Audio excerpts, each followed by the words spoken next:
Catástrofes aéreas, erros de manutenção. 12 de agosto de 1985. Tóquio, Japão. É o Festival Obon, um ritual budista para homenagear o espírito dos antepassados. Milhares de pessoas viajam para encontrar suas famílias.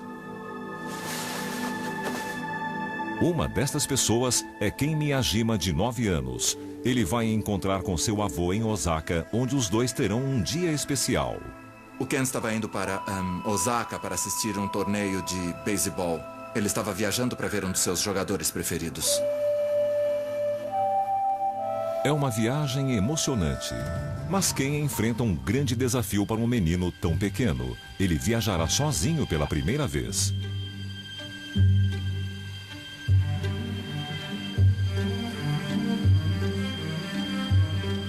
Ken embarcará no voo 123 da Japan Airlines. A jornada até Osaka é curta.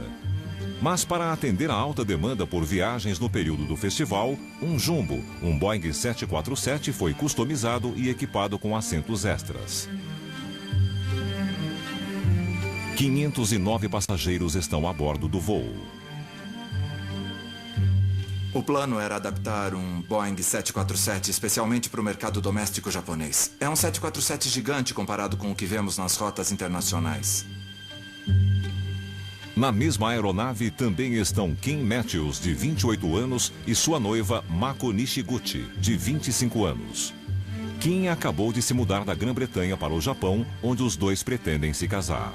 Ele se mudou para lá porque ele amava o Japão. Ele queria uma vida nova com a Mako. E o pai da Mako ofereceu um emprego como responsável de vendas na Europa. Eles iam começar a organizar os detalhes do casamento. Gravação amadora. 6h12 da tarde. A decolagem do voo 123 é captada por um cinegrafista amador. O avião saiu do aeroporto com um pouco de atraso e ia pegar uma rota sudoeste em direção a Osaka. No controle da aeronave, o copiloto Yutaka Sasaki. Ele foi treinado pelo comandante Masami Takahama, um piloto experiente da Japan Airlines. O engenheiro de voo Hiroshi Fukuda também está a bordo.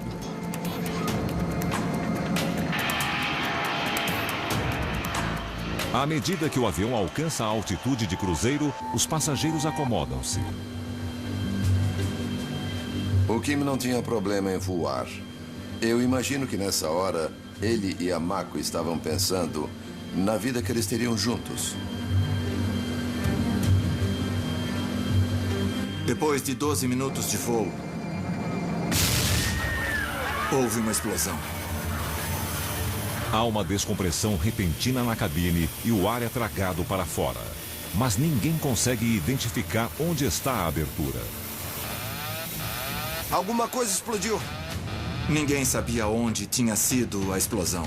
Não tem retrovisor nem nada do tipo num avião e os pilotos não conseguiam saber o que estava acontecendo. Tóquio, voo 123. Um pouso de emergência é autorizado em um aeroporto de Tóquio, mas baixar o avião será um problema. Estabilize! Não consigo! O que quer que tenha causado a explosão também danificou as linhas hidráulicas da aeronave. Controlar o avião está ficando impossível. Imagine tentar dirigir um carro com os pedais quebrados. Você não ia conseguir fazer muita coisa com o acelerador, o freio e a embreagem. O voo 123 está perigosamente instável. O avião começou a ir de um lado para o outro, parecendo uma cobra. Os passageiros a bordo vivem um verdadeiro pesadelo. Ken Miyajima, de 9 anos, e as outras pessoas a bordo estão a mais de 7.000 metros de altitude em um avião danificado. 524 vidas estão por um fio. Apesar do terror na cabine dos passageiros, um silêncio sinistro toma conta da cabine de comando.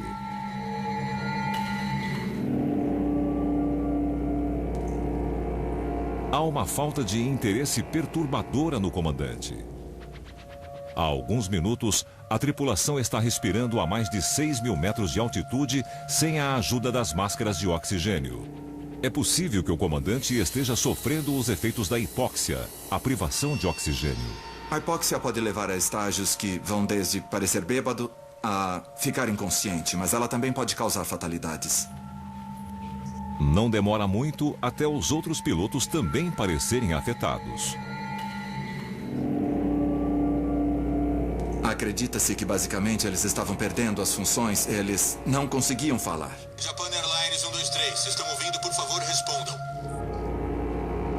Respondam, por favor. O voo 123 não dá respostas à torre de controle de tráfego de Tóquio. Em vez disso, o avião danificado, com seus pilotos paralisados, começa a serpentear em direção a montanhas cobertas por florestas. A aeronave prossegue em sua jornada irregular, mas fica abaixo de 3.000 metros, onde o ar é respirável. Finalmente, os pilotos podem restabelecer a comunicação, já que há oxigênio o bastante no ar. Por favor, responda! Vamos reduzir! Mas eles ainda têm o problema do avião sem os controles. De forma impressionante, eles encontram um meio de manobrar a aeronave usando as turbinas. Aumentando a potência nos motores esquerdos, o avião vira levemente à direita. E aumentando a potência das turbinas direitas, o avião vira à esquerda. É extremamente difícil alcançar este equilíbrio, mas os pilotos ainda acreditam que podem desviar das montanhas. Potência, potência! Agora! Levanta o nariz, potência! Seus esforços são inúteis. Os motores saem de sincronia e o avião começa a mergulhar em direção às florestas abaixo. Potência!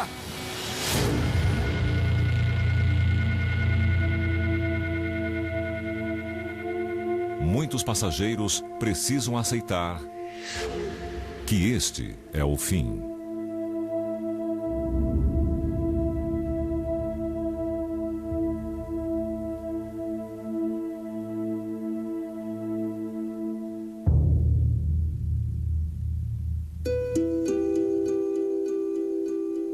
O voo Japan Airlines 123 cai em montanhas remotas, quase 100 quilômetros a noroeste de Tóquio. Mais de 500 pessoas perdem a vida no que ainda hoje é o pior desastre com um único avião da história.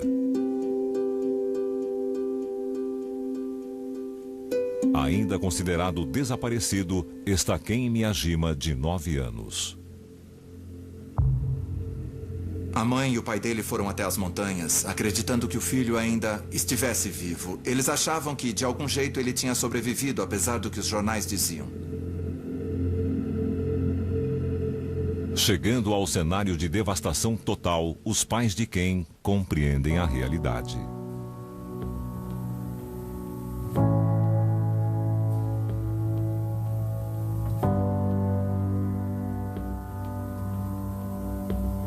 Também mortos no desastre, os noivos Kim Matthews e Mako Nishiguchi. Gosto de lembrar do Kim, como ele estava quando vi pela última vez. Cheio de vida, sorrindo. Quando eu vejo as fotos dele, é claro que sinto saudade.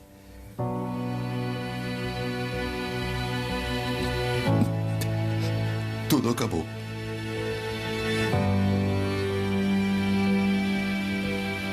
Como este voo deu tão tragicamente errado? A team of American investigators from National Transportation Safety Board arrived in Tokyo today. Os investigadores recuperam os preciosos gravadores de dados do voo dos destroços. Estamos sem hidráulico! Sim, senhor! O gravador de voz da cabine fornece uma pista interessante. Agora escuta, a porta direita quebrou. A atenção inicial se voltou para uma das portas do avião. Durante os 32 minutos finais, houve uma conversa dizendo que tinha um dano na porta direita traseira da cabine dos passageiros. Os investigadores descobrem, por meio do gravador de voz, que os pilotos enfrentaram dificuldades com os controles do avião e que a porta direita traseira teve um problema. Sem outras pistas a seguir, eles suspeitam que a porta soltou-se durante o voo, danificando os controles no estabilizador horizontal. Naturalmente, a pergunta era: podemos achar essa peça do avião? Como a aeronave voou por mais 30 minutos depois que os controles foram perdidos, se uma porta realmente se soltou, ela poderia ser encontrada a quilômetros do local da queda. Mas não é o que ocorre. A porta é encontrada junto à fuselagem do avião sem sinal de que havia se soltado. Não acharam indício de que qualquer estrago na porta teria acontecido antes da queda. É claro que isso significava que precisavam achar outra coisa. Os investigadores voltam à estaca zero, mas não precisam esperar muito. Os investigadores fazem um progresso. 112 quilômetros ao sul do local da queda, uma peça-chave do quebra-cabeça é encontrada. Um pedaço do avião foi encontrado boiando numa baía na costa do Japão. E fazia parte do estabilizador vertical na cauda. O estabilizador vertical é encontrado na Baía Sagami, área localizada na rota do voo condenado, exatamente no ponto em que a explosão ocorreu. Os investigadores agora têm fortes evidências de que o estabilizador vertical soltou-se em virtude da explosão. Esta suspeita é logo confirmada. Uma foto do voo 123, feita por uma testemunha ocular, chega aos investigadores. Ela foi tirada momentos antes do acidente e é impressionante. O avião não parece normal. Fizeram uma análise e descobriram que mais de 50% do estabilizador vertical estava faltando. O estabilizador vertical é uma estrutura absolutamente fundamental em uma aeronave. Como ele poderia ter caído? Os investigadores aprofundam a análise do histórico do avião. Será que há uma pista nos registros de serviço? Começaram a analisar o histórico do avião, vendo se existia alguma coisa que fosse específica sobre ele. E descobriram que tinha se envolvido num acidente em 1978. É uma grande descoberta. 7 anos antes, o mesmo Boeing 747 envolveu-se em outro acidente. Quando a aeronave aterrissou após um voo de rotina, sua cauda atingiu a pista, o que danificou o anteparo de pressão traseiro. Esta peça é uma divisão hermética na traseira da cauda, projetada para impedir que o ar pressurizado escape da cabine. O estrago no anteparo foi tão grande que ele precisou ser remendado pelos engenheiros.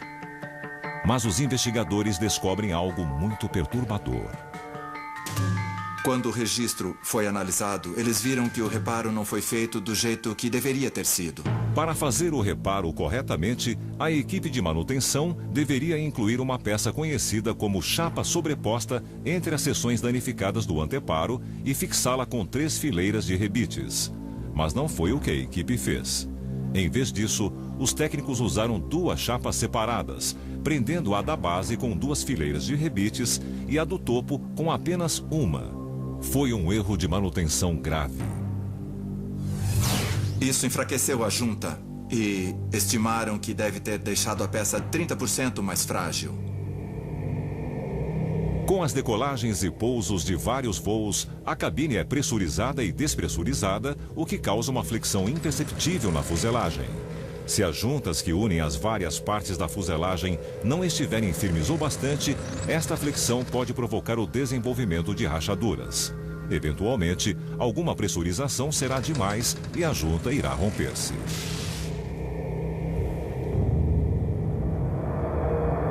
Significava que o acidente ia acontecer algum dia em algum voo. Era só uma questão de quando. Por várias vezes relataram como alguns pilotos tentaram simular as condições desse voo.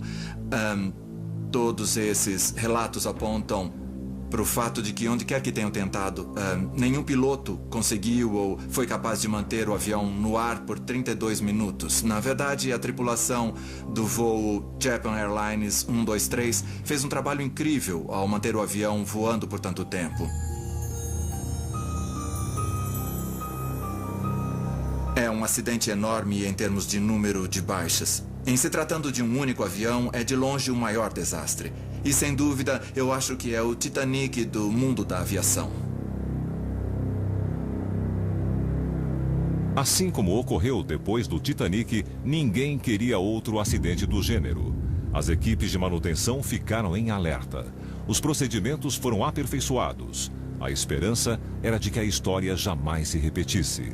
A verdade é que, por mais cautelosas que sejam, as equipes de manutenção sempre aprendem com os erros do passado.